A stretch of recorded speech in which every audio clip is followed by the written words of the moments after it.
Online shopping ಮಾಡೋರು ಹುಷಾರ್ ಹುಷಾರ್ ಹುಷಾರ್. ಆನ್ಲೈನ್ ಶಾಪಿಂಗ್ ಮಾಡ್ತೀರಾ ಹಂಗಾದ್ರೆ ಈ ಸ್ಟೋರಿಯನ್ನ ನೀವುಗಳು ನೋಡ್ಲೇಬೇಕು. ಅಮೆಜಾನ್, ಫ್ಲಿಪ್ಕಾರ್ಟ್ ಆಪ್ ಅನ್ನ ಬಳಕೆ ಮಾಡ್ತಾ ಇದ್ದೀರಾ ಹುಷಾರ್. ಕಡಿಮೆ ಬೆಲೆಗೆ ಉತ್ತಮ ಪ್ರಾಡಕ್ಟ್ ಅಂತ ಹೇಳಿ ಗ್ರಾಹಕರು ಖರೀದಿ ಮಾಡ್ತಾ ಇದ್ದಾರೆ.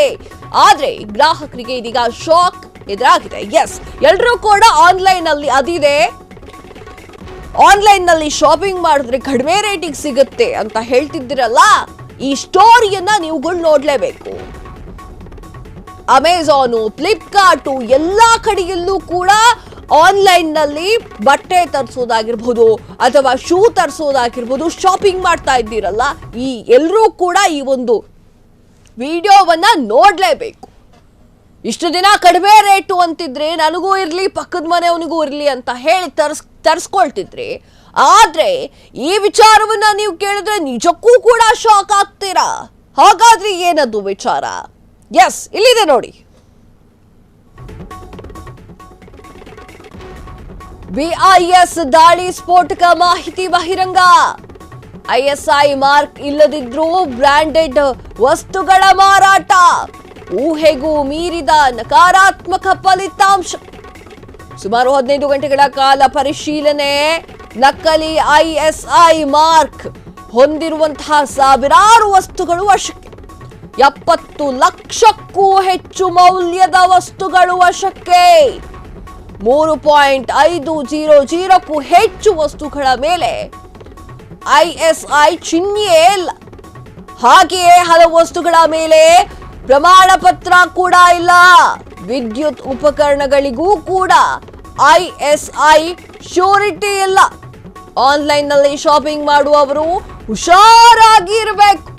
ಗ್ರಾಹಕರು ಎಚ್ಚರಿಕೆಯಿಂದ ಖರೀದಿ ಮಾಡುವುದು ಉತ್ತಮವಾಗಿರುತ್ತೆ. ಐಎಸ್ಐ ಮಾರ್ಕೇ ಇಲ್ಲ. ಒಂದಿಷ್ಟಕ್ಕೆ ಐಎಸ್ಐ ಮಾರ್ಕ್ ಅಂದ್ರೆ ಏನು ಅಂತಾನೆ ಗೊತ್ತಿಲ್ಲ ಅವ್ರಗಳಿಗೆ. ಅದನ್ನ ತಾಗಿಸ್ಲೂ ಇಲ್ಲ ಬಟ್ಟೆಗಳಿಗೆ, ಶೂಗಳಿಗೆಲ್ಲ. ಆದ್ರೂ ಕೂಡ ಅದನ್ನ ಬ್ರಾಂಡೆಡ್ ವಸ್ತು ಅಂತ ಹೇಳಿ ಮಾರಾಟ ಮಾಡಲಾಗ್ತಾ ಇದೆ ಆನ್ಲೈನ್ ನಲ್ಲಿ. ಇದೇ ಅಪ್ಲಿಕೇಶನ್ ನಲ್ಲಿ ಅಂತಲ್ಲ, ಆನ್ಲೈನ್ ನಲ್ಲಿ ಮಾರಾಟ ಮಾಡೋರು ಇದೇ ತರ ಮಾಡ್ತಾ ಇದ್ದಾರೆ ಎನ್ನುವಂತಹ ವರದಿ ಬಂದಿದೆ. ನೀವು ಆನ್ಲೈನ್ ಅಲ್ಲಿ ಖರೀದಿ ಮಾಡ್ತೀರಲ್ಲ, ಸ್ವಲ್ಪ ನೋಡಿ. ಫೇಕ್ ಐಎಸ್ಐ ಮಾರ್ಕ್ಗಳು ಕಾಣಸಿಗುತ್ತೆ ನಿಮಗೂ ಕೂಡ. ಊಹೆಗೂ ಮೀರಿದ ನಕಾರಾತ್ಮಕ ಫಲಿತಾಂಶ ಸಿಕ್ಕಿದೆ. ಸುಮಾರು 15 ಗಂಟೆಗಳ ಕಾಲ ಈ ಒಂದು ಪರಿಶೀಲನೆ ನಡೆಯುತ್ತೆ. ನಕಲಿ ಐಎಸ್ಐ ಮಾರ್ಕ್ ಹೊಂದಿರುವಂತಹ ಸಾವಿರಾರು ವಸ್ತುಗಳು ವಶಕ್ಕೆ ಸಿಗುತ್ತೆ. ಇನ್ನೆಷ್ಟು ಇದೆಯೋ ಹುಡುಕ ನೋಡಿದ್ರೆ ಮಾತ್ರ ಸಿಗೋದು. 70 ಲಕ್ಷಕ್ಕೂ ಹೆಚ್ಚು ಮೌಲ್ಯದ ವಸ್ತುಗಳು ವಶಕ್ಕೆ ಪಡೆದುಕೊಂಡಿದ್ದಾರೆ. ಐಎಸ್ಐ ಮಾರ್ಕೇ ಇಲ್ಲ, ಚಿಹ್ನೆ ಇಲ್ಲ. ಹೀಗಾಗಿ ಹಲವಾರು ವಸ್ತುಗಳ ಮೇಲೆ ಪ್ರಮಾಣ ಪತ್ರ ಕೂಡ ಇರೋದಿಲ್ಲ. ವಿದ್ಯುತ್ ಉಪಕರಣಗಳಿಗೂ ಕೂಡ ಐಎಸ್ಐ ಶ್ಯೂರಿಟಿ ಇರೋದಿಲ್ಲ. ವಿದ್ಯುತ್ ಉಪಕರಣಗಳನ್ನು ಕೂಡ ಆನ್ಲೈನ್ ನಲ್ಲಿ ತರಿಸ್ಕೊಳ್ತಾ ಇರ್ತೀರಾ.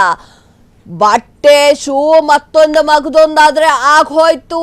ಇಲೆಕ್ಟ್ರಿಕಲ್ ಐಟಮ್ಸ್ ಏನಾಗಬೇಕು? ಸ್ಫೋಟ ಆಗಿ ಡಬ್ಬಂತು ಅಂದ್ರೆ ಯಾರನ್ನ ಕೇಳೋಣ? ಐಎಸ್ಐ ಶ್ಯೂರಿಟಿಯೇ ಇಲ್ಲ. ಒಂದಿಷ್ಟಕ್ಕೆ ಶ್ಯೂರಿಟಿ ಇಲ್ಲ, ಒಂದಿಷ್ಟು ಫೇಕ್. ಆನ್ಲೈನ್ ನಲ್ಲಿ ಶಾಪಿಂಗ್ ಮಾಡೋರು ಈ ವಿಚಾರಗಳಿಗೆ ಹುಷಾರಾಗಿರ್ಬೇಕು. ಗ್ರಾಹಕರು ಎಚ್ಚರಿಕೆಯಿಂದ ಹೆಜ್ಜೆ ಇಡಬೇಕು. ಗ್ರಾಹಕರು ಎಚ್ಚರಿಕೆಯಿಂದ ಖರೀದಿ ಮಾಡಬೇಕು.